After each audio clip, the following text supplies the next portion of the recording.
आप देख रहे हैं न्यूज 24 मुंबई।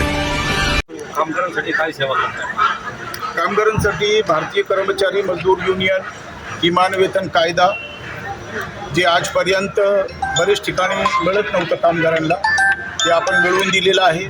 त्याच्यासाठी आपण केंद्राला बरेच वेळापत्र व्यवहार केला। आज केंद्र सरकारने 4 नवीन कायदे काढलेत। त्याच्यामध्ये किमान वेतन कायदा महत्त्वपूर्ण मुद्दा आहे। तसेच कंत्राटी सफाई कामगारांना आणि कंत्राटी जे कामगार होती त्या कामगारांना ते लोक उद्या कामापासून येऊ नको असे बडतर्फ करून टाकायचे बिना कोणत्याही कारण। हे कामगारांचा आर्थिक शोषण होता आणि ते शोषण आपण थांबवलं लावलेलं आहे। त्यासाठी अजून आरोग्य विभागात ही अशी खूप गडबड चालू होती, ते आपण सर्व थांबवलेली आहे।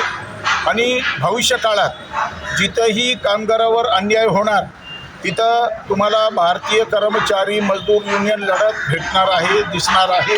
हे आमचं। अच्छा, मी काय म्हणतो, दुसरा विषय असा आहे की हे आपल्या जे युनियन आहे भारतीय कर्मचारी युनियन, ही युनियन कुठे कुठे काम करते, कुठल्या म्हणजे कुठल्या क्षेत्रामध्ये?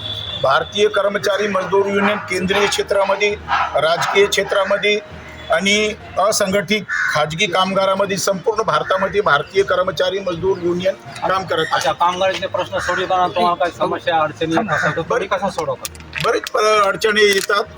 आता कधी कधी आम्हाला शूटिंग चालू आंदोलनाचा पवित्र घ्यावा लागतो, आमरण उपोषणचा पवित्र घ्यावा लागतो आणि आम्ही त्याच्यावर ठाम असतो।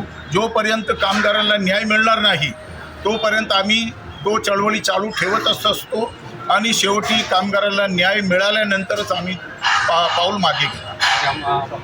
आम्ही रिपोर्टर असल्यामुळे आम्हाला अशी पण माहिती भेटली की आपला एक राजकीय पक्षसुद्धा आहे, तर त्या राजकीय पक्ष कोणाच्या पार्टीबरोबर अलायन्स आहे का? नाही, सध्या तर नाही आहे। आम्ही प्रयत्न करतोय।